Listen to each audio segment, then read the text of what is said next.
მოგესალმებით. რა ნახე? ჯიმიდან ნიკო ვართ, ილო არის. რასაღარ ნახავ ნიკო? ობიექტივს უკან და ნინო ხარაძე გვესწრება ჩაწერისას, იმიტომ რომ ესე გამოვიდა. კინაღამ დამარტყა მანქანა, მე ხა აქ რომ მოვდიოდი და ხო იცი როგორი პროფეხით მოსიარული ადამიანი ვარ. გავგე იმ მანქანას, იმიტომ რომ ყოველჯერ ესეა ხიფათით სავსეა ქვეითად მოსიარულის ცხოვრება ჩემო. მე მინდა რომ ცოტა ხანი ვიწუწუნო, არაფერ შუაში არა, არაფერთან შუქნიშანთან, რომელიც დგას ჭოველიძის ქუჩაზე, ყოფილი ბელინსკის ქუჩა, ჩვენ სამსახურთან, რომელზეც დღეში რამდენჯერმე გადავდივარ და გადმოდივარ, იმიტომ რომ მან როგორც ფეხით მოსიარულეები იქცევიან, ეს არის შეუძლებელი. გადარბედები? ყოველთვის შანსი არ არის, რომ ვიღაცამ არ გადაირბინოს, ან ნელა არ გადავიდეს და როგორც წესი მძღოლებზე უფრო ფეხით, ხო იცი, ბრძოლაში მხარე თუ უნდა აირჩიო, ფეხით მოსიარულეებისკენ ავარ და არაერთხელ გავამითქვამს ეს, მაგრამ აი რაღაც შემოდის ამ დროს ან მოხუცი გადავა, იმიტომ რომ ორი ფეხის ნაბიჯია, ან ვიღაცა გადაირბენს სქროლებით ჩაივლიან ხოლმე როგორ არ ეშინიათ რომ იქვე რამე არ დაემართოთ. მე ის მანქანა გაიჭედება, უკან ვიღაცა იმას აგინე, აი მოკლედ მთელი ამბავია და ერთმა ესე წამოვიდა და წვანეზე გადავდიოდი, განა რაღაცა, მაგრამ ნუ კინაღამ დამეჯახა, მაგრამ გავუგე. და მე ვთხარი არა უშავს მეთქი ძმა, მესმის შენი რატომაც დაგემართა ესა. შეიძლება და მეც მომსვლოდა. ასე რომ არ არის მარტო ის საშინელება არის. თან რა არის, ასევე ხშირად შეიმჩნევია, რომ ეს წითელი ანთია, აი მან გადასასვლელზე სიტყვაზე და არ ჩანს ავტომობილი. ცარიელი ეგზა და მაინც რო გადადიან. არ უნდა გადახვიდონ ამ დროს. იმიტომ რომ იქ შეიძლება ცოტა რთულად არის მოწესრიგებული და ელოდება რაღაც ნაკადს და ისეთ დროს იბან შემოვასწრო მაღალი სიჩქარით შემოვიდეს შედარებით მაღალი და შარში უნდა გაეხვე შენც და მძღოლიც. მეც გამოცდილი ქვეითად მოსიარული ვარ ნიკო და მეც უამრავ შარს გადავყრივარ და ერთხელ ვარ ბეწზე გადარჩენილი, არ ვიცი შეიძლება მოვყევით ამ გადაცემაში. ხო, 10 წელი ამას წევს, ყველაფერი მოყოლილი ყო. ცალმხრივი მოძრაობაზე, ხო, აი ავტობუსის წინიდან არ უნდა შემოუარო, ხო, ეს არის ოქროს წესი, რომ ჩადიხარ, ესე იგი ავტობუსის წინა კარიდან ჩახვედი და არ უნდა გადაურბინო, იმიტომ რომ იქიდან მოდის და ვერ ხედავს მძღოლი. მაგრამ გამოცდილი მძღოლი, როდესაც ავტობუსი გაჩერებულია, ძველ ჩემს ბავშვობის ამბებს გეუბნები, ეს მე-4, მე-5 კლასში რო ვიყავი, უნდა შეანელოს და ხედავთ, მაშინ დავდიოდით მე და ჩემი ძმა ჭიდაობაზე, მე, ჩემი ძმა და ჩემი ძმაკაცი მივდივართ და ავტობუსიდან ხედავთ, რომ უკვე დარბაზში შედიან მწვრთნელი და ბავშვები და მწვრთნელი არის მოგეხსენებათ საბჭოთა ბრუტალური აღზრდის მეთოდები, მწვრთნელი დაგსჯი და ეს ძიუდოისტის კამარი და 10 ის კისერში და რაღაცა და ისედაც არ გინდა რომ გისაყვედუროს და რაღაც მოკლედ დაიგვიანო, ხო? ჯერ ერთი გიხარია, იქ სავარჯიშოდ მიდიხარ, მეორე საყვედური და რო ვხედავთ რომ შედიან, აი ამ იმით რომ ემოციით რომ ახლა მივასწრებ, უკვე ფაქტობრივად მოსული ვარ და ჩავირბინე ამ წიდა კარიდან და პირდაპირ წინიდან გადაურბინე და მესმის მუხრუჭების ხმა და გადავარდი გაზონში. ხო, ოღონდ არაფერი არ მომსულია, აი დამუხრუჭებულზე დამარტყა ფეხში და იმ წონასწორობა რომ დავკარგე, ესე გადავარდი, მაგრამ ნუ შემეშინდა. რათმები მქონდა ესეთი იროკეზის ვარცხნილობით ეგეთი და ეს მახსოვს ფილმებში რო არის იყო შაშუმგალობელი იქაც ხო ეგრეა ეს მანქანა გაიტანს ხო თავარ გმირს და ეს მუხრუჭის ხმა რო ისმის და ყველა რო იხედება იქით ესე აი მახსოვს იმათმა რო გამოიხედეს ახლა შეიძლება ეს არასწორი და რაღაც ემოცი და როგორ უნდა დამენახა ეს აერში რო ტრიალდებოდი და ყველა აქეთ იხედება მოკლედ მახსოვს ესე ტაქსის მძღოლი ესე უკან ქალები ესხდნენ და ისინი კივილით რაღაცეებით და ეს ტაქსის მძღოლი გამშრალი არც გინებია ხო იცი ახლა მძღოლს ჯიბეში არ უწევს გინებისთვის ასე ვთქვათ ჩაყოფა არაფერი არ უთქვავს და ნუ მოკლედ ესე გამშრალი იჯდა ნუ გადარჩა ისიც გადავრჩინა და მივედით იქა და მოკლედ იქ იყო ეს დამლაგებელი ქალი იყო აზერბაიჯანელი მოკლედ ეს მახსოვს ესეთი რომ ქართველი არ იყო და ესეთი კოლორიტული ხმით იძახო და წყალი დაალიე შვილო წყალი დაალევინეთ და ნუ კრიჭა მქონდა შეკრული ხო და ნუ სანამ არ ეჭხუბნენ წადი აქედან ნუ ესე იგი ვერ შენ წყალი არ მინდა წყურია ხო ნუ არ მინდოდა წყალი არაფერი არ მინდოდა ამერიკულ ფილმებში და მე შიში მქონდა ნიკო სანამ ესე იქ ჰორიზონტზე ავტომობილი იყო არ გადავდიოდი ძალიან კარგი იყო იმიტომ რომ ჯობია რომ არ იყოს ჰორიზონტზე და ესე გადახვიდე ფილმში არ არის ეგრე უდაბნოში რო გადის გზა და როგორც კი ფეხში ყოფს რო გადაული. კი. მოკლედ ესეთი ამბებია და ფრთხილად უნდა ვიყოთ ნიკო. ფრთხილად ამერიკულ ფილმებში არის ხოლმე რაღაც თქვა ტერაქტი ან რაღაცა რომ მოხდა და გადარჩენილები რო გამოყავთ და აუცილებლად პლედს ან ვერცხლისფერი რაღაცნაირი პლედი აქვს ხოლმე იმას აფარებენ. მაშინაც კი როდესაც მაისურებში დადის ხალხი და რატო იცი რა არის მაგ დროს როგორ ჩანს აი ეს შინაურ გარემოს გიქმნიან სიმყუდროვეს, რაღაც ფსიქოლოგიურ კომფორტს. სახურავის ქვეშ ახლა. ჩვენ პატრულს აქ დააქვს პლედი მანქანით, რომ თუ ვიღაცას რამე დაჭირდა რომ შემოახვიო. ალბათ არა. ალბათ დააქვს რომ მოგგუდოს უცბა ხმა რო ვერ გაიღო ჩუმჩუმა. კისერი გადაუტეხე ბიჭო. მიგზარ კისერი. ეგეთ. ხო, იცი რა არის მაგას ვიღაცა არ მახსოვს რომელიღაცა პატიმარი რომელიც ცემეს იქა და ესე მეუბნებოდა ის ქალი ხა შემოვლენ ნუ გეშენიო თავის საქმის ნამდვილი პროფესიონალები თუ ექიმები ვით არიანო ისე გცემენო რომ მოკლედ თუ არ დაგრჩებაო არაფერი და შემოდის რიგითი მენგელეშვილი კარგი გვარი არის სამედიცინოს მეოთხე კურსიდან გამორიცხულიან იოსებ მენგელეშვილი ხო ისეს მართლა საზღარი კულტურა გვაქვს როგორც ქვეითად მოსიარულეებს ასევე მძღოლებსაც ანუ ეხლა მაგამ მძღოლებზე კიდე დიდხანს ვილაპარაკებ. იცი რა არის? აი ზებრა არის, მე ვფიქრობ რომ ეს არის აი სერიოზული განსაცდელი, სადაც უკნიშანი არ არის, იმიტომ რომ ბევრი ფიქრობს რომ აი ზებრაზე რო შეფეხ შედგავს და გადადის, ის აუცილებლად დაუთმობენ და არ დაგითმობენ. არა, მეც ახლა მოვყვებოდი თითქმის ავარიებს, მაგრამ აღარ არის ხა ეგეთ საინტერესო და აი და ყველაზე საშინელი რაც არის და ნერვებს მიშლის და აღარც გადასვლა მინდა და მე აი რომ მიდიხარ შედიხარ უკვე შესულიყარ ზებრაზე და აი არანელებს სიჩქარე მოდის აწყვეტილი და შენ ფეხებთან რომ გაგიჩერა ხო მადლობა მიბძანდით გენაცვალე რო გეტყვის რომ ყველამ დაინახოს რომ როგორი დისკომფორტი აღარ მინდა შეგვიდი ეს კვირა ჯემი რას უყურებდი რა ნახე ტელევიზორში იცი რა არის ნიკო მე დავიწყე იმის არ ვიცი ესე იგი სადღაც შემხვდა სრულიად შემთხვევით დიდად ამ სერიალების ყურებას არ ვცდილობ ხოლმე, იმიტომ რომ მე დაუნთავრებელი არის და აი და დრო უამრავი დროს გაკარგინებს. შემხვდა ეს მობლენდი. ხო, მითხარი რომ დავიწყე ყურება. ხო, პატარა მოკლე სერიალი, რაღაც 1 საათამდე არის. ისა და სულ რაღაც მეგონი 8 ეპიზოდია. პირველი სეზონია თან და მაგითმაც ჩამithრია და რა ვიცი, აი ახლა მაქვს ბოლო სერია ჩამოწერილი. აპირე ყურებას და რო თქვა რომ აი ახლა რაღაც სასწაულია და კარგია და რაღაცა არ არის ისეთი მაგრამ პაპის დასაფლავებას უყურე? პაპის დასაფლავებას რას როგორ არ უყურე პაპის დასაფლავებასაც უყურე და იქ ელეხის ხალხიც ვათვალიერე ჩემო ნიკო შენ ისე უყურებ ხოლმე ვის რა აცვია რაღაცა ძირითადად მაგით ვადაგებ ვის როგორი მდიდრული ანაფორა აცვია ვის როგორ მე მაინც ვერ გავიგე რა უთხრა ტრამპმა ყაველაშვილს ანუ რომ ილაპარაკეს ხუმრობის არსი არის რა რომ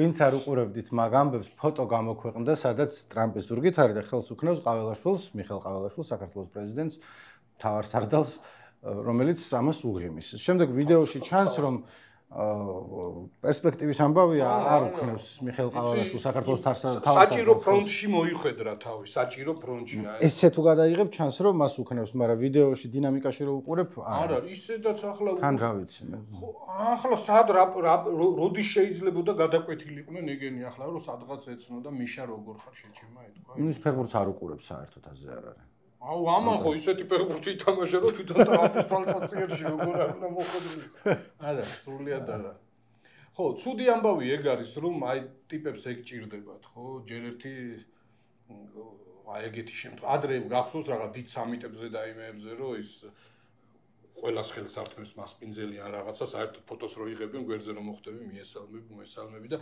ეგეც გადავი იყო რომ მაგის გამოქვეყნება გჭირდება ეგ ფოტოს გადაღება არა რო კითხოს არის ყველა ორ ფეხზე ღირსები და სხვა არავინ არ აინტერესებს და მე საკმარისია რაღაცა მხელი დაუქნიოს და იმ ქალს რა ერქვა კიდე ერთხელ აქ რო ჩამოდიოდა ხოლმე და ის რა იყო მთელი ამერიკელი ქალი რომელიც ამერიკაში არაფერს არ წარმოადგენდა პირველ მარხმა ჩაწერა ინტერვიუ შემდეგ თვითფრინავით ჩვენთან მოფრინავდა გზაში შეხვდნენ გიგაბოკერია და ჩერგო სადაც დაარწმუნეს ისინი რომ რუსეთი ცუდია ის ბოლომდე არ დარწმუნდა მე იყო აქ ჩამოსული მუნიციპალიტეტის ხოველში წაიყვანეს დოდო გუგეშაშვილი შეხვდა ხო რამეს არ ვაჭარბებდა ეგ იყო და მე იყო რუსეთში წასული საიდანაც წითელი მოედინან ფოტოებს დებდა და მე ვიღაც ხალხი ის რაღაცებს წერდა ხოლმე რომ აქტუალური გახდა ვიღაც რენდომ ქალი რომელიც ტოპ 10000 ყველაზე გავლენიან ამერიკელ ქალ რეგიონულ პოლიტიკოსში არ შედის, ანუ იმიტომ რომ არაფერი საერთოდ არ ქონდა.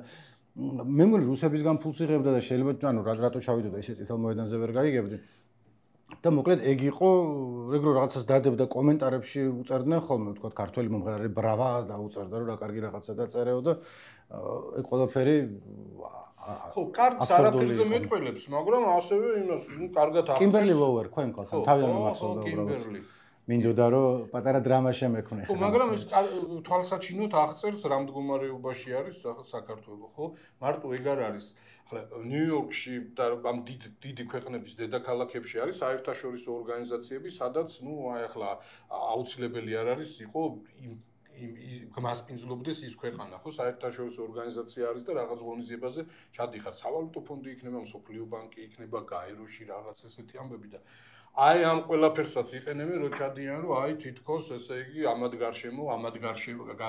ამად გარშემო ტრიალებს სამყარო და ამად გარეშე ვერ იკრიბება ვერავინ და არაფერი არ ხდება ხა ჩვეულებრივ გრძელდება ცხოვრება და საქართველოს უთან ნაწილი ის არის რასაც ესენი დიპლომატიურად აკეთებენ ხოლმე დიპლომატიურად ანუ ძალიან პირობითი ამ სიტყვის მნიშვნელობით არის რომ ივანძღებიან მაშინ ანუ ხალხი ყავთ გადაკეთებული პირადად ამერიკის შემთხვევაში ჯო ვილსონი რომელიც დარწმუნებული ვარ სხვა მხრივ დღე-დღე საქართველოზე არ იფიქრებდა ამერიკას თავისი ისინი აქვს ბრძოლები აქვს და საქართველოს იქ არ მოიაზრება სხვა რაღაცა არ იქნებოდა ყოველდღიურად Facebook-ზე ომი რომ ამათ ნახე რა უქნა თუ ისა თვითონაც ოლიგარქებიც და ავტოკრატებიც გარშემოც ყავს საკაიფოთ ანუ ჩვენზე რო არ იყოს ჩვენზე რო არ ქონდეს თვალყური მოპყრობილი მაგრამ პირად შეურაცხყოფად მიიღო რაღაცები რასაც შეურაცხყოფელი იყო მართლაც და არაერთი შემთხვევა იყო როდესაც გერმანიის საგარეო საქმეთა მინისტრი ელჩი რაღაცა სამოსამ ელჩურიერი და ესენი მაშინვე ზარქოს დაუძახებენ ხოლმე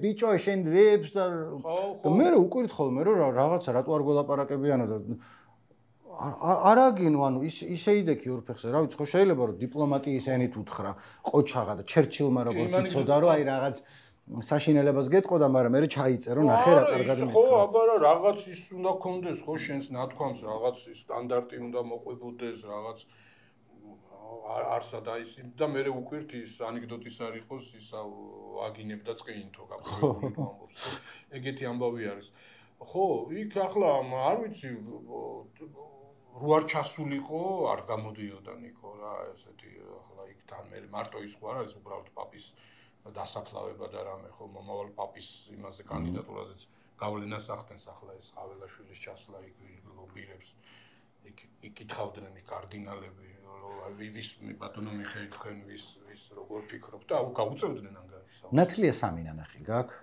აი მე ნიკო ბევრი მაქვს ნანა ყველა მაქვს ნანახი და ესე ოღონ რიგით ანუ სამი არის ყველაზე ცუდი რომელიც არის და ვინ არის მან და ბებერი კორლეონი მაიკლ კორლეონია უკვე ალპაჩინო არის ხო ვინ იქნება მაიკლია მაგრამ რას ვამბობ რომ იქ ერთ-ერთი რაღაც სიუჟეტური ხაზი რომ ვატიკანთან აქვს რაღაცებს ცდილობენ და რაღაცა ჩაიშლება ოღონდ რამდენჯერმე მაქვს ნანახი და ბოლომდე ვერ გავიგე რა ხდებოდა ვერასდროს ანუ აი რა ინტრიგა იყო პირველში და მეორეში უფრო მესმის და მესამეში ვერ გავიგე ხო მოკლედ არ ჩაუღრმავები ვარ ანუ არც არის ეს სხვათა შორის აქაც ახლა შემხვდა ეს პაპების კანდიდატურებს რო არჩევენ ნუ რუსეთთან როგორი დამოკიდებულება ექნება იმიტომ რომ რუსებს რაღაც როგორ ჩანს ამ კონკლავი ნახე ფილმი კი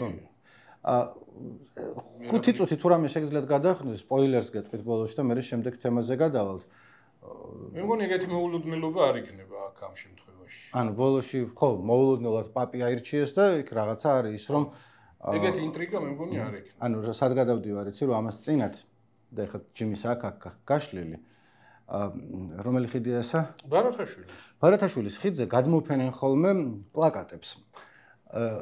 პირველი რაც ვნახე იყო რამდენიმე დღის წინ რომ რა ეწერა ქალი-ქალია და კატიკაცია თუ წავედი და შემომჩნია რომ ისა ხო არსებობს ორისქესი კაცი და ქალი რაღაც ეგეთი და წერტილი და მე კარდი ვნახე და პირველი რაც აი თვალში მომხვდა მეთქი ყოჩახ ბარაქალა თქვენს ვაშკაცობას როგორ გაბეთეთ ამის გადმოფენა ალბათ თავის საფრთხეში ჩაიგდეს შეიძლება ამის გამო რაღაცა პრობლემები შეექმნათ და მაინც გაბედეს და თქვეს ერთი რაც აი ვოცდები ხოლმე იმ ხალხის დელულუთი როგორც თანამედროვეები იყვნენ რომ გონიათ რომ თვითონ არიან ჩაგრული უმცირესობა როდესაც აბსოლუტურ უმრავლესობაში არიან და ეგენი არიან სათავეში და არავინ რო არ გეჩის 37 წელზე რო ლაპარაკობენ ვიღაც სასოწარკვეთილი სტუდენტი სადღაც გადაეყრება აეროპორტში და ეთქვის რომ შენ რეჟიმის მონა შენ ესა შენ ისა შენ რაღაცას ამოქეთქავს და ჯალათები მართლა რომ იმაზე მიტინგზე თავით ათრევენ და twins ასხმევინებენ ეს როგორ შეიძლება ეს 37 წელს ვიწყო ტერორია მარტო ისინი არ არიან ხელისუფლების წარმომადგენლები ანუ ფარული პროტომხარდამჭერები რომელიც ვითომ არ არიან მაგრამ აი ეს ლიბერალური ფაშიზმი მეტისმეტია რომელიც განა არასწორი ლანძღვა ცოტა მინახავს Facebook-ზე ან ზედმეტი ვიღაცის თრევა რაც არ იყო საჭირო ვინო ხერი მაგრამ რამდენმა ლიბერალმა ურტყა თავში ვიღაცას წიხლიან, რამდენი ლარი და რამდენი წლით ჩასვლა სხვა ციხეში. ანუ ეს არის ხოლმე რა პრიორიტეტების გასწორების ამბავი. ასევე თან ეს ამბავი რო იყო რომ ხალი-ხალია და კაცი-კაცია და რაღაც საბრძოლველ იმათ იქცა, რომელიც რამდენი სქესი არსებობს ჩემი აზრით? 3. ხალი, კაცი და არაკაცი. და მართალი პასუხი იცი რამდენია? რამდენი? გააჩნია ვის კითხავდა როგორ, ანუ ან 2 არის, ან 3 არის, ან მეტია. ან რა იგულისხმება რომ ბიოლოგიურ სქესზე ლაპარაკი გენდერზე არ არის. კიდე ერთხელ ვილაპარაკებ I do not care. არის ხალი და კაცი. არის ასევე ინტერსექსი ხალხი, რომელსაც ადრე ჰერმაფროდიტებს ეძახდნენ, რომელიც შეიძლება ორივე ქალის და კაცის გენიტალიაც ჰქონდეს. ორივე ვთქვი თითქოს სპოილერზე მაგიტო იყო ხო ეს კონკლავში რაღაცა ეგეთები ხდება. ოღონდ ეს ინტერსექსი ხალხი მე არის ორი სხვა ხალხი კამათობს რომ ესენი ცალკე ტიპებად მივიჩნიოთ თუ არა, იმიტომ რომ ზოგი ამბობს რომ ანუ ორივესის ამბობს, მაგრამ ხალი ვარ ან კაცი ვარ. და ამიტომ ნუ გამოვყოფთ ცალკე, როცა არ არის საჭირო. ანუ ამ შემთხვევაში თუ ესე შეხედავ, მათ შორის LGBT გენდერის მკვლევრების და ვიღაც queer აქტივისტების აზრით სქესი 2 არის. სხვები ამბობენ რომ არა, 3-ია, იმიტომ რომ ეს ტიპები შეიძლება თავს ზოგი კაცად მიიჩნევს და ზოგი ხალად, მაგრამ ბიოლოგიურად ცალკე ტიპია და რახან ბიოლოგიურ სქესზე არის ლაპარაკი, ამიტომ ცალკე უნდა განვიხილოთ. მე ცალკე იყო რომ ვიღაც კიდე პროფესორი წერდა რომ ანუ 3-ია იმათ შორის კიდე გრადაციები არისო, მე მეთქი ანუ რატო შევიტენე სასწავლებელი თემა. მე ჩავწერე რომ მეთქი რამდენ ადამიანზე ლაპარაკეს ინტერსექსი რამდენი არის. და წაკაც შულს წარმოდგენა არა აქვს, ანუ პირველი შედეგი Google-ში რო ჩაწერე რომ ამოდის არის რაღაც ძალიან დიდი მაჩვენებელია 0.2% თუ რაღაც მსოფლიო მოსახლეობის რაც ბევრია. მეთქი მაგდენია არ შევიტანე თავიდან ეჭვმა, მაგრამ მაინც მე ჩავწერე სხვა მონაცემები თქო და სხვა მონაცემები შეიძლება ბევრად ნაკლები იყოს. იმის თქმა უნდა რომ ეხლა რაც ვილაპარაკე, არის საინტერესო ბიოლოგიური დისკუსია.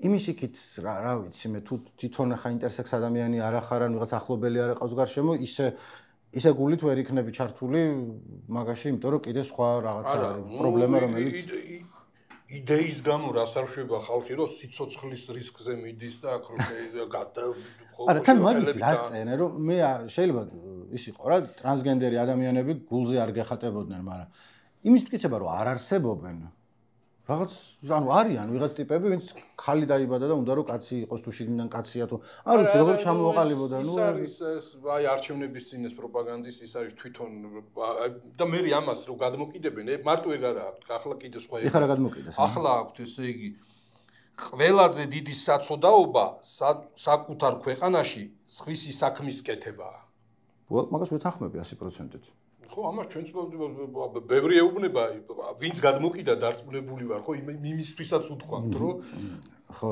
დაანებია მოსკოვს თავი და რუსეთს და დაივიწყე. სამშობლოს არ ვისწავართმევთ, ჩვენც ნურვინ შეგვეცილება. ანუ თორემ ისე დღეს დავაყრეთ, მკვდარსაც კი გაეცინება, ამათო მიუნდათ? ანუ ვის მკვდარს უნდა გააცინონ? და აი ესა იამაყე ქართველობით. ახლა უყურე ტრუიზმებია ხო ყველა აი ვინ არ ეთანხმება და რაზე უნდა ეკამათო მაგრამ რადგან ეს გადმოკიდეს ესე იგი თითქოს აი რაღაც დიდი წინააღმდეგობის და აი ეს ამ იდეებს ებზვის ვიღაცა იამაყე ქართველობით აი საერთოდ არაფერს არ ნიშნავს მე ჩემი აზრით ტრუიზმიც არის არასწორი არის მე არ მივესალმები მაგას ისევე როგორც არ უნდა იამაყო ქართველობით არ უნდა გწვენოდეს ქართველობით სამშობლოს საქმე უნდა აკეთო უნდა ჩაუჯდე იმაში მაგრამ თუ სხვა არაფერი არ მაქვს საამაყო ან რაღაცა ვზივარ და რა გაქვს შენ აი მარტო ის მეყოფა რო ქართველი ვარ არ გეყოფა რო ქართველი ხარ ან წადი რაც ხედარგე ან წიგნი წაიკითხე ან ივარჯიში ან რაღაცა კიდე გააკეთე გარდა იმისა რომ სხვების ხარჯზე იყო შენ წინ იყვნენ ბარეორი ცუდი ქართველიც არსებობდა. აი და ისიც გეტყვის რომ იამაღ დარწმუნებული ვარ აი ეს ახლა ამას ვინც წერს ხო აი ამას ვინც წერს აი ბევრ რამეში შეიძლება არც კონდეს საამაყო ამდენს რომ ვერ ხვდება რომ აი ვერ ხვდება როგორ ვერ ხვდება რატო აკეთებს და ჩასაფრებული და მე ეს პროპაგანდისტული მედიები ხარდავენ ამას რომ აი მესმის რომ ახლა აი სიტყვა გაისმა მართალი გახსოვს შაყირი რო იყო იმაზე რომ ეროვნული ხელისუფლება რომ მოვიდა უკვე და აღარ იყო ოპოზიცია და რაღაცა მაინც ეს მიტინგები ინერცით მიტინგებს თვადა და საშაყირო იყო ხელისუფლება ხარ გაზეთები გაქვს ტელევიზია გაქვს ისა გაქვს რაღა მიტინგზე კაცო სათქმე უფრო მასშტაბური ისა გაქვს ტრიბუნა გაქვს ხო და თქვი და ახლაც ესენი თითქოს რაღაც კატაკომბებიდან უწევთ ამოსვლა და რაღაც ეს სიმართლის მოტანა და ებძვის ვინმე აი ამას იამაყე ხო გეგონა მართლა 36 წელია და ესე ამოვიდნენ რომ არა საბჭოთა კავშირის იამაყე ქართველები ხო რა ხო აი როგორი რაღაცა არის იცი აი სპორტზე რო გადავიტანოთ ხო აი რომელიღაც ქალაქის გუნდი არის და იამაყე აი ამ გუნდობით იამაყე მაგალითად დინამოელობით ხო მაგრამ დინამოს ხო უნდა კონდეს წარმატებები გვიამაყებ ხო ქართველი ვარ დავიბადე და ქართველი ვარ ეს არის ბუნებრივი მოცემულობა სხვა არაფერი არ არის ხო აი რო ვიამაყო ქართველობით ამისთვის რაღაცა უნდა გავაკეთო ხო რაღაცა იმაზე მეტი უნდა გავაკეთო ვიდრე აი ბიოლოგიურად რო ვიყო ამ ქვეყანაში დაბადებული და გაზრდილი და ქართველი ვიყო ხო მეტი აი ამის წინა სერია იყო ის რომ პასპორტში ვინ რა ეროვნების არის პასპორტში გწვენია რომ ქართველი გეწეროს ეროვნება რატო უნდა ამოიღო ხო გახსოვს გავიარეთ ეს იყო 90-იან წლებში ვინც არის ისე სერიოზული კამათის საგანი იყო რამდენიმე თვის განმავლობაში როდესაც შევარდნაძის დროს უნდათ კი არა ამოიღეს პირადობის მოწმობიდან და პასპორტიდან ეთნიკურობის ჩანაწერი, იმიტომ რომ ადრე საბჭოთა დროს ეგრე იყო რომ ეროვნება ესე იყო, საბჭოთა პასპორტებში ესე იყო ეროვნება. თუ საბჭოთა კავშირში ამას აზრი ქონდა, იმიტომ რომ ბიჭო შენს ასიმილაციას საბჭოთა მოქალაქე ხარ და მე გიწერე შეიძლება საქართველოში ცხოვრობ, მაგრამ სომეხი წერიან, რუსი წერიან, ქართველი წერია და მე ჩვენს პირადობაშიც ეს ეწერა, რომ მოქალაქეობა ქართველი და ეთნიკურობა თუ ეროვნულობა არ ვიცი როგორ იყო შეიძლება სომეხი ან ოსი ან რაღაცა და ამისი ამოღება იყო საჭირო, იმიტომ რომ ჩვენ ვამბობთ, რომ საქართველოს სახელმწიფო ყველა საქართველოს მოქალაქე და ცალ-ცალკე ტიპებს მოქალაქეობას აქვს მნიშვნელობა და მან იყო აი ძალიან დიდი კამათები იყო და ყველაზე უფრო აი მაშინ ვეცი პატივი ბატონ კახი კავსაძეს, რომელიც პარლამენტარი იყო მაშინ და გარდა იმისა, რომ მსახიობი იყო დიდი კავსაძე პარლამენტარი იყო? შეიძლება არ იყო პარლამენტარი, მაგრამ და ვაბრალებ, მაგრამ მახსოვს ანუ გეტყვი, მაშინ პატარა ვიყავი და მახსოვს მისი ინტერვიუ, რომელიც მისცა ჟურნალისტ და პარლამენტის ფონზე ხდებოდა ეგ ყველაფერი. ამიტომ ამეჭრა იგი მაშინ, მაგრამ ამბობდა რომ თავიდანო როცა დაიწყო ლაპარაკი, მე ვიყავ ესე რომ რასისულელეო ყველგან დაწეროს ქართველი, იმიტომ რომ ეგ არის მნიშვნელოვანია და მეეო რომ მოვისმინეო დისკუსიები ამას არგუმენტები ამასთან დაკავშირებით და მივხვდიო რომ ვწდებოდიო და ანუ წარმოიდგინე ხა როგორი დამშეულები ვართ იმ ხრო რომ ეგ 20 წელი გავიდა თუ რამდენი ხანი გავიდა მეთქი ხო შენ გენაცვალე იმიტომ კი არა რომ ეს მხარე არის სწორი თუ ის არამედ ადამიანმა თავიდან რაღაცა იფიქრა და მე სხვებს მოусმინა და თქვა რომ ბიჭო არა ის ესე მეგონა მაგრამ ეხა ესე ვფიქრობ იმიტომ რომ ნახე შენ კაი რაღაცა თქვი და იმის ბევრი ინტერვიუ კი არ მახსოვს რაც მაგ დროს ამაქვს ნანახი მაგრამ ძალიან ჩამრჩა და ორი ის კონდათ რომ ისა რომ გიტყდება რომ ქართველი გეწეროს ერთი ეგ იყო და მეორე კიდე რატო უნდა ეწეროს ვიღაც სომეხს ვიღაც იმას ქურთს ვიღაც იმას რომ ის არის ხო უნდა ვიცოდეთ ვინა ყველა ქართველს რატო უნდა ეგონოთ შენს ქვეყანაზე შენს სადაც ამბობ კონსტიტუციაში გიწერია რომ ყველა თანასწორია ამის მიუხედავად გინდა რომ კონდეს ეს ისა რომ ვინ რომელი ეთნიკური წარმომავლობის არის, ხო, აი ეს სამოქალაქო ნაციონალიზმი, რასაც ქვია, ბევრად მნიშვნელოვანი არის თვითონ ქვეყნის შეკვრის თვალსაზრისით, განვითარების თვალსაზრისით და რა ვიცი, საერთო სოფხედველობრივი სივრცის შექმნისთვის და რაღაც საერთო თანაცხოვრებისთვის მნიშვნელოვანი ველი შექმნისთვის და აი იმის გამო რომ საბჭოთა კავშირში და ამ რუსეთის იმპერიაში ქონდა ამას აზრი გასაგებია რომ ის თვითონ რუსეთიც ხეირობდა დაყავიდა იბატონეს ამბავით ხო აქ სუგიჩიჩინებდა რომ შენ კი ხარ ქართველი და ხო ითხოვ რომ ქართველი იყო მაგრამ ის აი ის ოსია ის აფხაზია ის მეგრელია საერთოდ ის არის ტუშინეც გეუბნებოდა და ამას იყენებდა თავის ასარგებლოდ ტუში თუში ვაი მე ხარ თოჩო ხო და შენ ახლა შენი ქვეყანა გაქვს ხო აქ შენთვის არის მნიშვნელოვანი რომ ყველა არის თანაბარი შენს ქვეყანაში თანაბარ უფლებიანი მოქალაქე. მოკლედ კაი იყო რომ გავიტანეთ და ეგ განხილვისაგანი აღარ არის თავის დროზე ის. იამაყე ქართველობი თითქოს ვინმე არ ამაყობს. ეს არის აუცილებელი პირობა, ხო, რომ ეს რა ვიცი, ეს მოცემულობაა რომ ქართველი ხარ და რა მე ახლა ქართველობა მიტყდება რომ ეს ეთქვას ვინმეს მე არ მახს აი ვერ ვიხსენებ ადამიანს რომ ამბობს რომ აი ქართველი მე ვიხსენებ ანუ ზუსტად იგივე ნარატივის მეორე მხარეა ქართველობა მიტყდებას არ ამბობენ მაგრამ მაინც მაგარი ბანძები ვართ ეს ქართველები რომელიც ჩემთვის ისეთივე მიუღებელია როგორც რაც კარგები ვართ ქართველები ვართ იმიტომ რომ ხო მაგრამ ეს შეიძლება მოყოლეს ვიღაც უძრახია არა სიტყვაზე რომ აი თვითკრიტიკული ხარ რომ ის რომ აი ყველაზე ბანძები ვართ თუ ვიტყვი მე ამას ვიტყვი იმიტომ რომ აი რაღაცაში ბიჭო შენ სხვანაირად იტყვი მაგრამ ხო ხდები რა კონჩი ვამბობ რომ არიან ხოლმე ხალხი ვინც თავს უფრო ნაკლებად გრძნობს ვიდრე გერმანელი რომელიც ჯერ ერთი ხომ მგონია რომ გერმანია უფრო განვითარებულია და ბევრი რამე სასწავლი გვაქვს იქიდან და მისაბაძი და შეიძლება რაღაცა მაგრამ ის რომ ის გერმანელია და მე ქართველი ჩემზე უკეთეს არ ხდის იმას არც ხო რასაკვირველია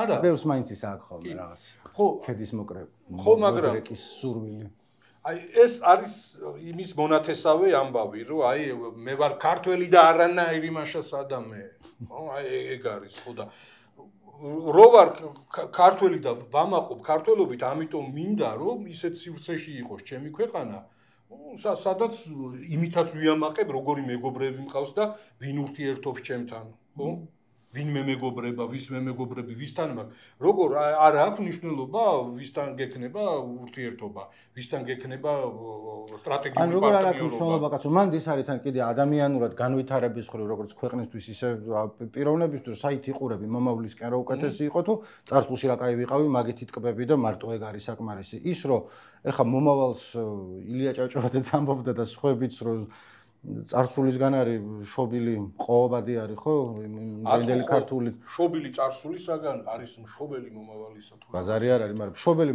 უფრო მნიშვნელოვანი აწმყოზე და წარსულზე მომავალია საბოლოო ჯამში იმიტომ რომ თუ ეს დაჯექიდან ნახე მე-12 საუკუნე კაი იყო და მე-17 ნაკლები იყო და რაღაცა რა მე ანუ ეხა 21 არის და მე 22 მოვაწვი ცოტა ხანში მე-4 გავიდა უკვე და ხო აქ მოკლედ ის ხო არის ისა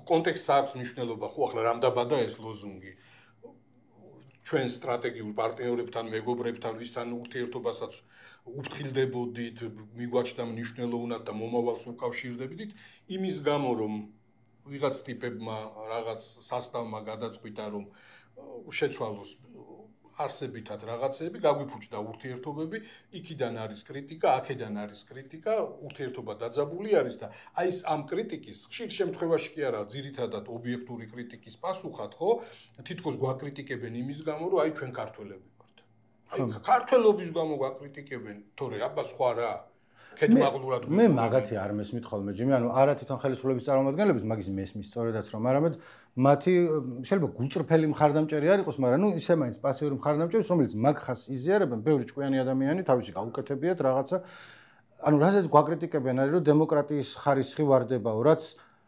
საკამათო არ არის კი არა არც უარყოფს არავინ ვერავინ ჭკვათმყოფელი ვერ იტყვის რომ ბოლო 1 წლის ან 2 წლის განმავლობაში მიღებული საკანონმდებლო ცვლილებები თეორიულად მაინც ამჯობესებს კი არა ბევრად აუარესებს დემოკრატიულ გარემოს არც ირწმუნებიან რომ ანუ თვითონ დინარაძე იყო ხო რო თქვა რომ დრაკონულ თუ კატასტროფულ კანონებს რო ვიღებთ ეხა ხმას რო აღარ იღებთ ანუ ყველამ კარგად იცის რომ ეხა რაც არის მიღებული არის იმისთვის რომ არჩევნები იყოს უფრო გაუმჭვირვალე ერთადერთი ანუ რაღაცა რაც უფრო გასაგები იყო მანამდე ეხლა უფრო გაუგებარი იქნება რაც არის გამოწვეული იმითი რომ გარეშე მტრებს ებრძვიან რომლებიც ქვეყნის ძირგა რომელიც იქამდე იმის რომ deep state რო ებრძვის საქართველოს ამდენი ხანია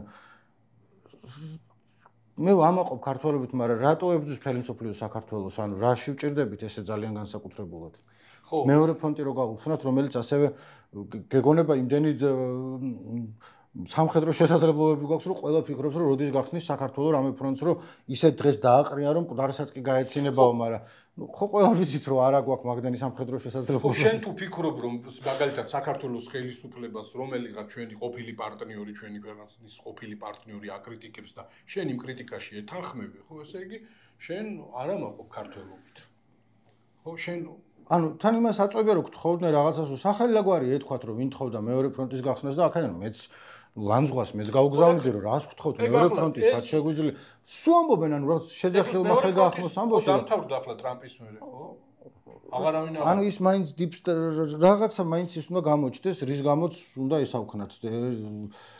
ჩავახშოთ საქართველოში დემოკრატია და სინამდვილეში ეს კარგი არის ქართველებისთვის და ვინმე ერთი კაცი მაინც უკეთესად იცხოვრებს, ვინც აქამდე კარგად არ ცხოვრობდა. იმიტომ რომ ვიღაცები კიდევ უფრო კარგად იცხოვრებენ, იმიტომ რომ ეს ხა მედიას შეიძლება ბევრი რაღაცა გვაქვს დასაწუნი და არავართ ისეთი სრულყოფილებიან ზოგ შემთხვევაში whatever, მაგრამ მაინც უსიამოვნოა ხოლმე რომ რაღაც 200 მილიონს გადმოგცემენ იქ რაჭის ტყეებს გამოასხვის ეფიქ ტენდერს ბიძაშვილი მოიგებს და მე რომ წერენ სადღაც არ არის ლამაზი. შეიძლება არ გსიამოვნებდეს, კიდე რომ შეირგო. ზოგ შემთხვევაში არც არის 100 მილიონზე და რაღაცაზე ლაპარაკი არის. საცოდავი 40-100-1000-იანი ტენდერია, რა ჩემი ფეხებია, რატო უნდა წერდეს ამის შესახებ რაღაცა? იამაყე რა ქართველობი. იამაყე ქართველობი და მე თუ ახლა იქ რაღაცა გზა თავიდან გახდა დასაგები, ნუ გადამაყოლებ. ისიც ხო ქართველი, აი მიცეს აჩუქეს მაგალითად მთელი ისა ტყე და რა ვიცი, ხეობა, ბორჯომის ხეობა და ალაზნის ჭალები და ქართველია რა ისიც ხო. ვიღაცისთვის ხო არ წაიღებს რა. არა, იქ იქნება და მე რატო არ უნდა იამაყო ამით? თუ ძალიან იამაყე, შეიძლება შენ შეგხვდეს მე. პატარა ეს არ ყოს გადმოგვიგდებენ. კიდე კომენტარები წავიკითხო თუ ამასობაში რამე გაგახსენდა ასევე. იცი რა არის, მე აუცილებლად მინდა აი ამ იბანს კაცო გამოვეხმაურო მწერალთა კავშირის ტიპი ის რო ყავდათ ყოფილი თუ მოქმედის ორგანიზაცია მწერალთა კავშირი ისევ არსებობს ნიკო იცოდი შენ? ვიცოდი კი.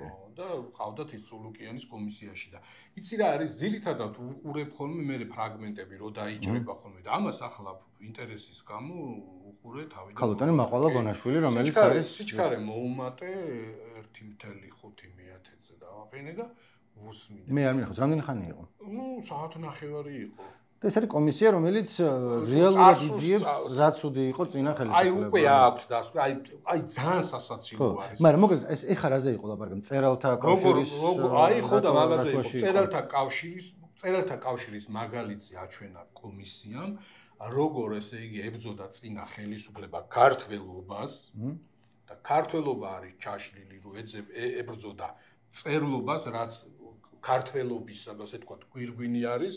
და იქ ასევე რელიგიურობას, ჰაგიოგრაფიას, კლასიკურ ტექსტებს, ქართველ მწერლებს, მწერლობას ზოგადად და როგორც ცდილობდა ლიბერალი მწერლების დაწინაურებას წინა ხელისუფლება იმის გამო რომ ზოგადად ქართველის ახალი ტიპი შექმნა.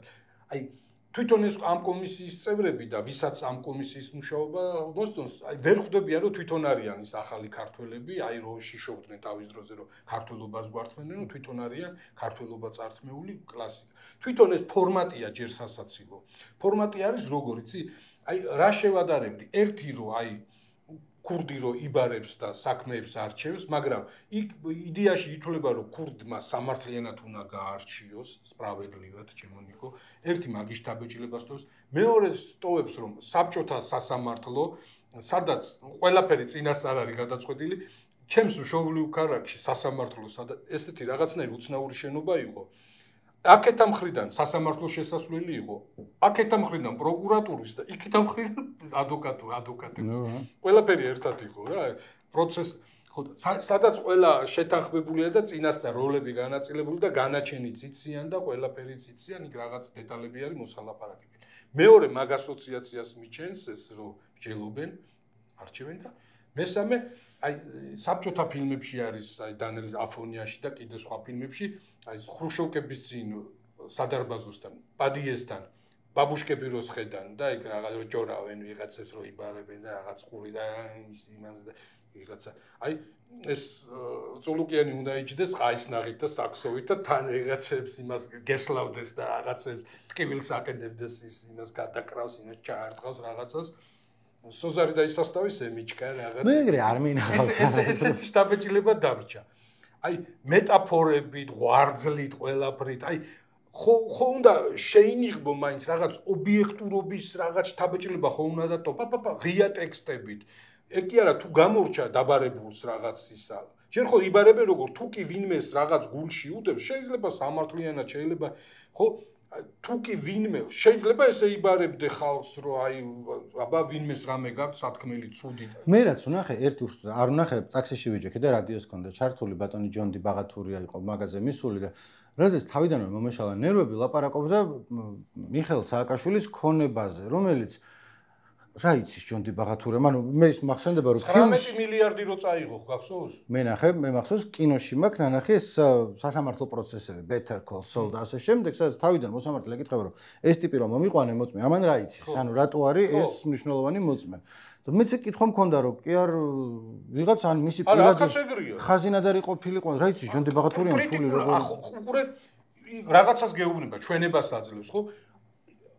სრული ტკბობა მერე ის კი არა რომ კრიტიკულად ან რაღაც ეჭვი შეიპარო. ახლა ელემენტარული, რა ვიცი, სამეცნიერო კვლევის და ნაშრომის წერის დროს კი არა, პატარა ნიუსის წერის დროს გჭირდება ისა, აბაწყარო რამდენად ადეკვატური და სანდუ არის, ხო, ან სხვა ვინც რაღაცას გეუბნება, საიდან იცის?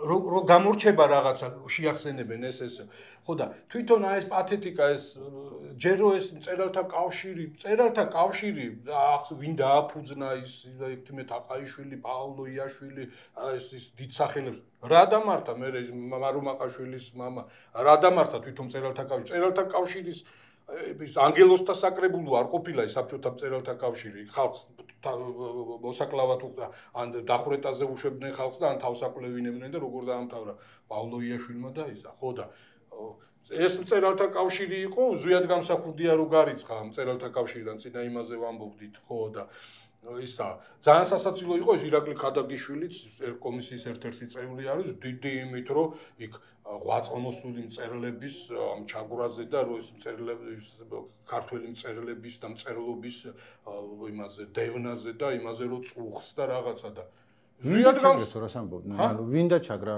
სააკაშვილის ხელისუფლება მწერლებიდან იქ დოკლებ ყვება რომ როგორ მისაქნეს უყურე შეიძლება უყურე გასახლების და ქონების ჩამორთმევის ორგანიზაციისთვის სახელმწიფო როგორ მოეცა ამაზე სასამართლო პროცესი გაიმართოს იდაუნ და რაღაცა აი ეს ამ ფორმატში ესე განსახილველი მხოლოდ იმის გამო რომ ვიღაცას შეექმნა შტაბ-ჭილება რომ რა საშინელება ხდებოდა და ახლა ანგელოზები არიან აი ახლა კომისია რო შეიქმნას და მოდი აბა ამ 13 წლის განმავლობაში 12 წლის განმავლობაში ვისაც რამე ცუდი შეხვედრიათ სისტემას დაუჩაგრიხართ გვახსოვს ხო ვიღაცებს ახლებს უგრევდნენ და რა ის მოდით და ესე ცალკარში თამაში რო გაუშვას ხო და მოკლედ ეს დიდი წუხილით ეს ესეთი იმით სახით ესეთი გროტესკული აღა დრამატიზმით და იმით ეს ირაკლი ხადაგიშვილია ხო ხონგო ეროვნულ დემოკრატიული პარტია ზუსტად გამსახურდია რომელიც გარდა იმისა რომ დისიდენტი იყო და პოლიტიკოსი იყო და პრეზიდენტი იყო წერალიც იყო და მწერალთა კავშირშიც იყო და ის ცოცხალი რატო გაუშვითო მაგის პარტიის ტიპები ჩიოდნენ ქვეყნიდან ცოცხალი არ უნდა გაგვეშვალო და ყველაფერი გააკეთეს რომ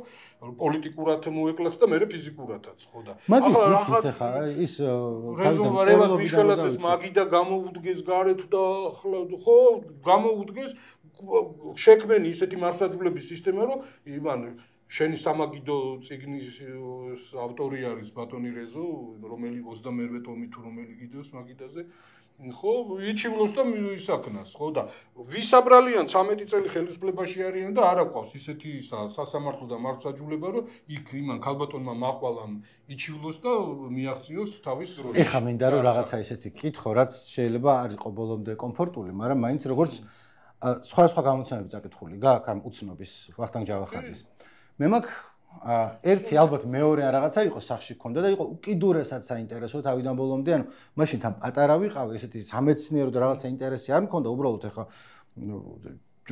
ბოდიში ხა შეფასების მაგრამ ნუ ძალიან კაი დაწერია ერთი თან გმირი ვინც არის galaktion ძალიან დაინახავ ტიპი ვინ არის ერთი მეორე თვითონ ავტორიც ისე წერს რომ რაღაცა მე რომ ამბობდი შენგან ვიცი სულ რა ახალი დამატებული გაგზელებული გამოდის და ხო არ გაფუჭდა თქო როგორც წიგნი მთლიანად იმიტომ რომ ის თავიდანვე კაის ხელკანიანი წიგნი იყო ანუ ხშირ შემთხვევაში შეიძლება როგორც ისტორიული მონოგრაფია ან ინფორმაციის წყარო რო გაიზრდება შეივსოს და უფრო კარგი გახდეს მაგრამ მე მახსოვს რომ ის თავიდან უცნობი რაც იყო წიგნი გარდა იმისა რომ ისტორიული ღირებულებისა თვითონ იყო კამფეტი ტექსტი იყო ანუ აი ვერ მოწყდებოდი და მე მგონია რომ გაიზრდება რა სხვა დაკარგად ხო ეგ ხო არის ეგ მომენტი არის ეცი იმ ხელა ის ბოლო წიგნი რომ აი შეიძლება იფიქრო რომ წაუკითხავი ტექსტი არის შეგაშინებს საკითხვა მაგრამ ხო არის წიგნები რომ აი გადაშლი და ნებისმიერი გვერდიდან კითხულობ და საინტერესო არის უინტერესო არ არის ის უფრო შეკრული არის ასე ვთქვათ აი წაიკითხავ და კონცეპტუალურად უფრო გამართული არის აქ არის აი მილიონი ინფორმაცია. თვითონ galaktionis ჩანაწერები, galaktionზე ტექსტები არის უაღრესად საინტერესო. მე ვგეუბნები, ლიტერატურის მუზეუმმა გააკეთა საიტი galaktion.g. სადაც არის თუ კი რამე დაუწერია მისი ხელიდან გამოსულა რამე, ყველა ტექსტი არის, ყველა აი ფურცელზე, ბლოკნოტში, დაზე, სადმე, აი ნებისმიერ ჩანაწერი და აი როცა დრო მაქვს ხოლმე ან სიტყვაზე ტრანსპორტში ვარ და აი ვერაფერში ამ დროს ვერ გამოვიყენებ. აი ნებისმიერი სიტყვა რაც აზრად მოგივა, იქ search-ში ჩაწერ და ისეთ რაღაცებს ამოგიყრის, რომ აი სრულიად წარმოუდგენელ რაღაცებს. ტიპი ხო გეუბნები, აი ყველაზე საუკეთესო გაგებით, აი ხო არის პოეზია, იქ პოეზიაშიც რაღაც გრადაციები არის, სადღაც გენიალურია, სადღაც ხარკს იხდის, სადღაც ის, სადღაც აი ჩანაწერებში არის, აი გენიოსი გრაფომანი, რასაც ქვია. აი მთელი სერიოზულობით ტიპი ცდილობდა, აი ყოველდღიურობა ექცია ტექსტად.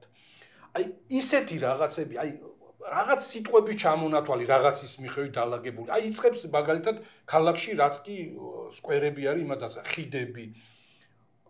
რაღაც მაგალითად აი რომელიღაც გაზეთის ან ჟურნალის რაღაც სარჩევი და იმაზე კომენტარები, გვარები, აი რაღაც რითმები.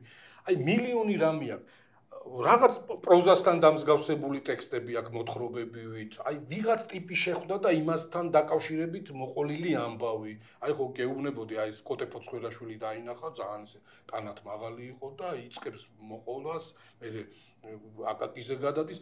ხო და აი აქ ამ იმაში ბოლოის, აი ფაქტობრივად ჩათვალე რომ რაღაც მაგ მასშტაბის ისა გაქვს ინფორმაცია galaktionზე, მის ყოველდღიურობაზე. მე იმის გამო რომ ეს ვახტანგ ჯავახაძე ძალიან მწოდნი არის, ალბათ ყველაზე მწოდნე ამ galaktionზე, აი რაღაც ამბები, რომელიც იქ შეიძლება საიტზე ჩაწერე და ამოგიგდო და გაუგებარია მაინც, ახლა საინტერესოა, მაგრამ კონტექსტი არის ხო?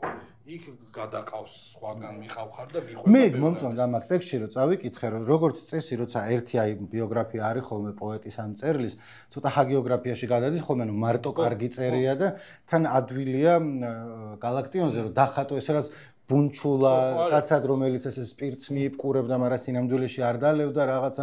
იქიდან ჩანს, რომ ანუ სანგანზომილებიანი პიროვნება ჩანს. ეხლა როგორც შენ თქვი, მაგაზ ბატონ ვახტანგზე მწოდნე და რომ უყვარდეს, ეგეც ანუ არ ამგონია ვინმე სხვა იყოს, მაგრამ იქ ჩანს აი კომპლექსური, კარგა რთული და მძიმე ადამიანი, რომელიც ანუ galaktion გენიოსი იყო და როგორც ბევრი სხვა გენიოსის მსგავსად, თავისი ეკლebიც ჰქონდა და თავისი ოფოფებიც ყავდა და სხვანაირად არ გამოდის, მაგრამ მე მომწონს რომ აი ტიპი ჩანს რა, რომ წაიკითხა ის კი არა რაც გაპრიალებული, აკვარელში დახატული რაღაცა, რაცაც ხშირად აკეთებენ ხოლმე, როდესაც არის ლაპარაკი რომ დაუბრუნდები იამაყე ქართველობაზე, როცა არის თქვა სხვა ქართველ მწერლებზე ბატონ ვახტანგ ჯავახაძეზე ნაკლები ცოდნის ნაკლები სამწერლო უნარებისგან ნაკლები ყველაფრის მქონე ადამიანების დაწერილი წამიკითხავს, სადაც ადვილია, იმიტომ რომ მარტო კარგს წერ ტიპზე.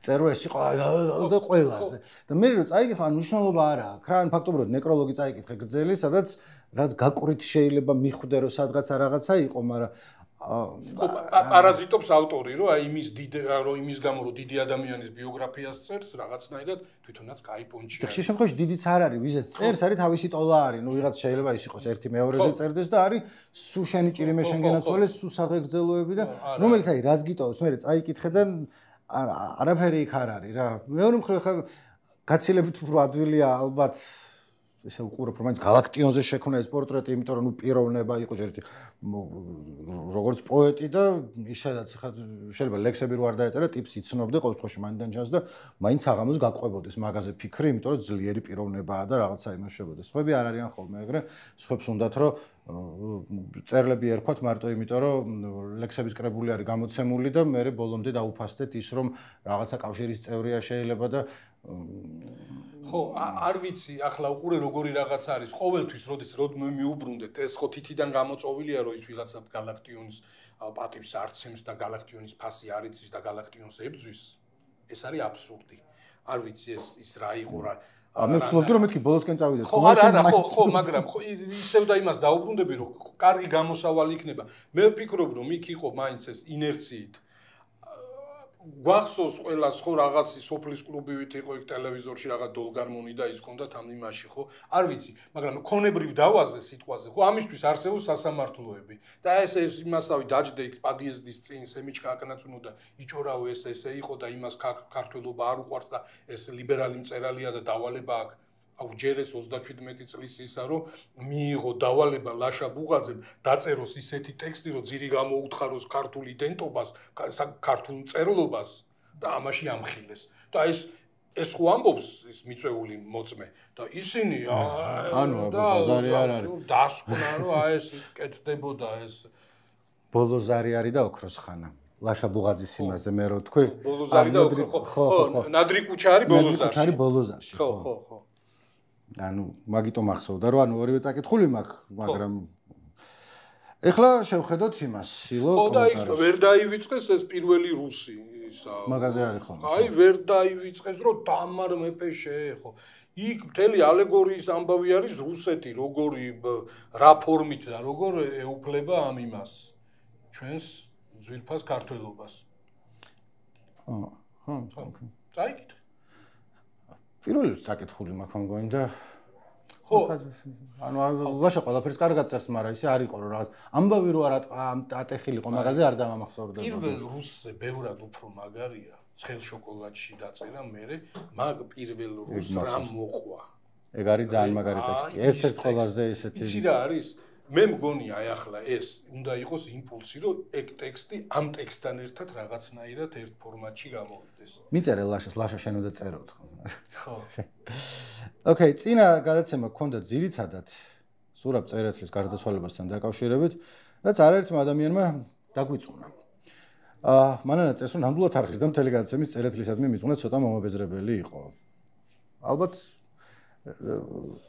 ვაპირებდი რომ მეკამათა და მე ვთქვი თუ ადამიანმა უყურა 50 წუთი და მობეზრდა რანაირად უნდა დარწმუნო რომ არ უნდა მობეზრებოდა არა იცი რა არის მე ვფიქრობ აი რაღაცნაირად აი ხო ჩვენს ქვეყანას ახლა იმდენი პრობლემა აქვს რომ მაგისტვის არც დრო არის არც საშუალებები თორე აი რაღაც ისეთი მასშტაბის ტიპი იყო ყველანაირი გაგებით ხო რომ აი იმსახურებს ან ფილმს ან რაღაც ტექსტს ან რაღაც ეგეთი ჩვენს გავხურდით იმიტომ რომ თავიდან ამ გადაცემის ჩაწერა რომ დავიწყეთ 35 წელი იყო მაშინ ჯერ კიდევ 37 წლის რეპრესიებამდე თუ ასე შემდეგ ჩანაფიქრი უფრო ეგ იყო რომ რაღაც აი კულტურული კუთხით რაღაც ისეთი გველაპარაკა რა რაც ხდება არა მაინც პოლიტიკური იწილო არამედ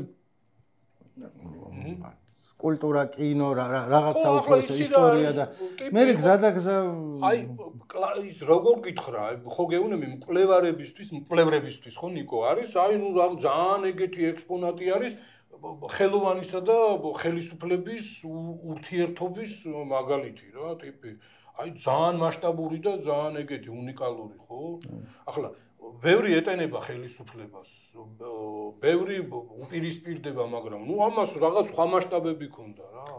ცოტნე წერს რომ ჯიმბო ამ გადაცემას რო უყურებ, ვიფიქრე იმანაც ვიფიქრე რომ მთელი გადაცემა ამაზე რატო ილაპარაკესო დავიღალეო და მე შაბათს ვიყავი წასული გამოძახებით მიმტანად სამუშაო და ზურაბ წერეთლის ქელახში ამოვყავით თავი 500 კაციანი ქელახი იყო იქნებოდა კი ეს რომ საინტერესო ამბავია მაგრამ რაოდენობის გარდა იქ ხო გეუბნები ის პანაშვიდი იქ და აქ ხო რაღაც ის ვიდეოები ვნახე ნუ ავიცი რა ერთი სიტყვა არ გითქვამთ იმის შესახებ რომ საქართველოს 16 ბოგანო ქვეყანას უვიზო მიმოსვლა დაუწესა ქვეყნების რეიტინგი რომ დადო ლიტერალი ბოლო 16 ქვეყანასთან გვექნება ამიერიდან უვიზო ხო და რატო არ თქვით ერთი სიტყვა მაინც სავარაუდოდ deep state-მა და კოცებმა back office-ში შავი ზავი დადეს რაღაცეები გაცვალეს, გამოცვალეს და ერთ-ერთი დასათმობი ეს ქონდათ კოცებს.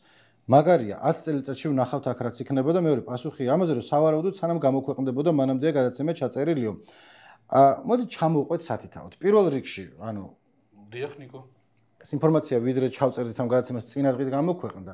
რომელიც რომ წავიკითხე, რომ ნახე რომ გაურთულდათ ამ ქვეყნის მოქალაქეებს ვიზის აღება, უბრალოდ უვიზო შემოსვლა მანამდე იყო. რომელიც საშინელი ენით ეწერა სამინისტროს თუ ვინც დაწერა ეს განცხადება სრულიად ძალიან რთული იყო რომ რამე აზრი გამოგეტანა იქიდან რომელშიც ახლა აღარ ჩავედავები მაგრამ ჩავეძიები მაგრამ მე მგონი არის გვაქვს ყურის გალფის ქვეყნები თუ რას ვამბობთ ხოლმე იმათთან იქ თუ ვიზა აქვთ, მე ჩვენთანაც შეიძლება რომ ვიზოთ შემოვიდნენ, მაგრამ გაურთ, იმიტომ რომ სუდანში არა გვაქვს მაინდა-მაინც საელჩო, იმიტომ რომ სუდანში ომი არის და ეს ერთი. მეორე 16 ბოგანო ქვეყანას შევეშვათ, ჩვენც ბოგანო ქვეყანა ვართ და კი ვამაყობთ ქართველობით თუ რაღაცა.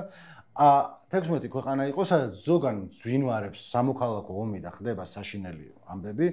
ზოგი იყო, ერიტრეა იყო, ეთიოპია იყო, რომელიც ძალიან მიყვარს ბოლო დროს, იმიტომ რომ პოდკასტი ჩავწერე მაგაზე და იმას შვებოდი და რომელიღაც არხზე იყო შალმონ ათელაშვილი და აი ეს 16 ბოგანო ერგი, აი ის აღწერს ამ ქვეყნებს. აი არ ვიცი. ხო და მოკლედ სხვადასხვანაირი ქვეყნებია, რომელიც თავიდანვე რომ ნახე, მეთქი რა უვიზო გავუკეთეთ სუდან, როგორც წესი უვიზო მიმოსვლას არ უწესებ ქვეყანას, სადაც საშინელებები ხდება, რომ შენთან არ მოვიდნენ მე, იმიტომ რომ თავისი კავშირებით არ დაუწესეს, პირიქით გაურთულეს უფრო. ეს 16 ბრჭყალებში კიდევ ერთხელ ბოგანო ქვეყანა არის, ბოგანო ქვეყანა ზოგან არის საშინელება დაქცეული არის და რაღაცა ზოგან მაგალითად ერიტრეა არის ერთ-ერთი ქვეყანა, რომელიც ითვლება რომ არის ჩრდილოეთ კორეაზე უფრო დახურული კიდე. და ერთ-ერთი განსხვავება ეს არის რომ ანუ რანაირად უნდა იყოს ჩრდილოეთ კორეაზე უფრო არათავისუფალი ჩრდილოეთ კორეას კონსტიტუცია აქვს ანუ თუ არჩევნები ტარდება ხოლმე დრო და დრო რაღაც წესები აქვს რაღაც წესები აქვს და ამათთან არჩევნები არ ჩატარებულა მას შემდეგ რაც ეთიოპიისგან დამოუკიდებლობა მოიპოვეს უბრალოდ დრო და დრო ებრძვიან ხოლმე მე YouTube-ზე უყურებდი ერიტრეის ქუჩებს და აი მე-20 საუკუნის დასაწყისის იტალიის ქალაქია იმიტომ რომ იტალიის გავლენით იყო და მიგიხარ სასწრაფოდ არის გასაგზავნი ვიღაცა გამოცდილების შესასწავლად ნიკო. სადა? ერიტრეაში? წავიდოდი სიამოვნებით, მაგრამ ბოლო დროს ის არის ცოტა უფრო გართულდა, კიდევ უფრო გაღარიბდა. ძალიან ჩაკეტილი ქვეყანა. მაგრამ 16 ქვეყანას შორის იყო ნიგერია, რომელიც არის უზარმაზარი ქვეყანა. შენ პოდკასტში რო ყავდა მოგზაური? ხო. ერიტრეაში.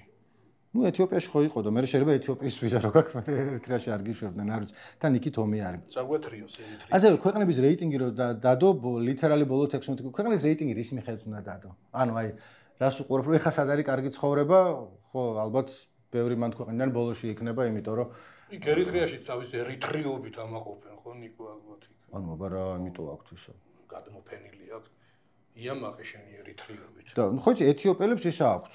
პრეტენზია რომ პირველი ქვეყანაა, სადაც სახელმწიფო რელიგია იყო მართლმადიდებლობა, რომელიც ანუ თვითონაც იჩემებენ და სომხებიც. მე სომხებისკენ ვარ, იმიტომ რომ უფრო ახლოს არის და ჩვენს ახლოს არიან და არ შემისწავლია ეგრე საკითხი, მაგრამ ნუ აპრიორი, რა ვიცი, თუ ორივეს აქვს არგუმენტები სომხებისკენ ვიყავი, მაგამ ბავშვი, მაგრამ ნუ ისინი მეორეები მაინც არიან. ასე რომ ხო და მოკლედ ერთი სიტყვა არ თქვით, იმიტომ რომ რეალურად გავრცელდა ამბავი ისე რომ რაღაცა გაუმარტივეთ ქვეყნებს, რომ სადაც არ გაგვიმარტივებია და პრინციპში რაც ცუდია კიდევაც, იმიტომ რომ ქვეყანას გააჩნია ამან და ნიგერიაში არ არის ხა სამოქალაქო ომი და რამდენ რუსეთზე 1.80 მილიონი მეტი კაცი ცხოვრობს და არის ძალიან მრავალფეროვანი ქვეყანა. ანუ არის თქვა ლაგოსი არის ერთ-ერთი ყველაზე უფრო დიდი ქალაქი, სადაც არის ცალკე უბნები, სადაც არის უკიდურესი სიღარიბე და ხალხი რაღაცა იმაში ტყლაპოში ცხოვრობს და არის მდიდარი უბნები, სადაც Google-ის და Meta-s ოფისებია და მილიონერები და მილიარდერები დადიან და რა არის თქმა უნდა რომ არაერთი ნიგერიელი ჩამოდის აქ სასწავლებლად. მე რესულას ვიზასთან დაკავშირებით და რაღაცა პრობლემები აქვს ხოლმე და რამდენიმე სტუდენტი მყოლია და ცალკე ის კარგად სწავლობდა ხოლმე, ვინც მე მყავდა, კარგად სწავლობდა და მეთქი თამარ ნიკოლაძე, ეს რომ ნიკო საუბრის დროს რო ჭამას მოეშვა, იმიტომ რომ მეორე შემთხვევა იყო, როდესაც აქ წინ საჭმელი მქონდა და ვჭამდი. რომელიც ერთი მხრივ მესმის შეიძლება ის არის არა ესთეტიკური საყურებელია, მეორე მხრივ ხალხი ილო მაგათი ფულს შეულობს ხოლმე, არა? თუ სხვანაირად უნდა ჭამო. ან მაშინ ის უნდა ხნა. არა, ხო უყურე. ან უფრო ღორულად უნდა ჭამო თუ უფრო რაღაცები ვაკეთო. არა. ის კურკები და ბუზები არ უნდა აურიოთ ერთმანეთში. მაშინ ის ფორმატი უნდა ქონდეს, აი შონზე რო დადის და აი რაღაცებს რო კანჭებს რო ჭამს და რაღაც ეგეთებს. ხო გაქვს ნანახი შონზოს გადაცემა? ანუ ნანახი მაქვს რომ ქონდა, მაგრამ ესე არ ამოწ. ის დრუპიც. შენ უყურებ ხოლმე ილო, თქვა შაურმის რევიუებს და რაღაცებს. არა. ხო არსებობს ეგეთი ფორმატები, ხო? რომელსაც მაყურებელი ყავს. არა, ყველაზე მეტი არაფერს არ იქ რო დადო ახლა შაურმა და ლაპარაკი დაიწყო, ითქვია მე ჭამე ბიჭო თუ ჭამო იქ მაგას. ანუ ეგ მილაპარაკია კრეატორებთან და ყველა ისე ახალმე რა, ანუ ბევრი არის კარგი ტიპი, ბევრად მეტი შეუძლია რაღაცა ჩაუწერია, ულაპარაკია და მე უყურებს და სერიას რო დადებს, სადაც რაღაცა ტოპ 5 შაურმას ინჯობს, იმას აქვს ხოლმე მეტი ნახვები და თვითონაც ცოტა ისე არიან ხოლმე გატეხილში, რომ ხანდახანამ ნახვების და ენგეიჯმენტის და რაღაცის ხათრით გვიწევს რომ ეგ ვაკეთოთ, მაგრამ რეალურად რომ მიუშვა რა ვიცი, ერთ გადაცემას ჩაწერდა ადამიანი, ახლა 5 ხინკალი გაგდა, რომელი უფრო გემრიელი, მაგრამ ყოველ კვირას რა უნდა ილაპარაკოთ ან იმდენი. არა, სხვადასხვა მიდიხარ იქ ვიღაცას ის. ნუ ახლა ნახევარი ის არის კომერციული წამოწყება, ანუ მიდიხარ ვიღაცამ ფული გადაგიხადა და ხო და 4 სხვადასხვა ქართულ რესტორანში რო შეხვალ, სხვადასხვანაირად როგორ უნდა შეაქო. როგორც წესი, კაი ქართული რესტორანი არის, რავი, რაღაც კაი ხაჭაპურია. როგორ გითხრა ნიკო, ახლა თუ ეგ შენი პროფესიაა და მაგაზე კვირიდან კვირაზე მაგას ფიქრო, რაღაცას მოიფიქრე. ანუ იმის თქმა მინდა რომ მე კი არ ვამცირებდი მაგაცას პირიქით რთულია მეთქი რასაც აკეთებენ, იმას ვამბობდი და არა ის რომ ცუდია თქო. თან ხო ის ყველაფერი დარწმუნებული ვარ ის უმეტესობა გემრიელობების ჯანმრთელობასაც აყენებს ზიანს. გაჩნია რამდენი შეჭამ. და ის რა ხა ASMR თუ რაღაცა მგონი აღარ არის ამ მოდაში ქორიძე უყურებდა ხოლმე მემებს. ანუ ჩართული გაქვს და თავერებს კლაპუნი ის მოდეს და რაღაც ცოტა სექსუალური ელემენტი დაკრავს, ოღონდ აი რაღაც არასწორი სქესი არის მარტო ორი, ცოტა ის რო გაგიჩნდება, რომ გეხვეწინ აი არ შემილია. მაგრამ ვისაც შეგიძლიათ გაგატარებთ, ანუ არალეგალური არ არის, თუ YouTube-ზე გიყართ პირის კლაპუნის ყურება, ანუ კიდე სხვა არის, საჭმელი გავში შევაფასე სხვა არის. კიდე არის რომ გადამიხადეს ფული და შევედი რესტორანში და რეკლამა გავუკეთე. და მე კიდე პასკამედო გემრიელი წინ და იმას ჭამდი, იმიტომ რომ წინ იყო და წინ თუ დამიდებ საჭმელს მე იმას შევჭამ. ბევრს არ ჭამ, ანუ ცოტა გავხდი კიდევაც, მაგრამ წინ რომ პასკამიდებს იმას შევჭამ, ხა რას მელაპარაკები. ყველი რომ მიდეს, სულ გული ვარ, მოწონა იმას შევჭამ. ჩეხოვის იმას ავით არის, მაგიდაზე თუ პასკადებს, იმას ვიღაცა შეჭამს. აი ამ კარგი იყო და მაგაზე დავამთავროთ. იმიტომ რომ ალერგია მაქვს ხა და დამახველებს.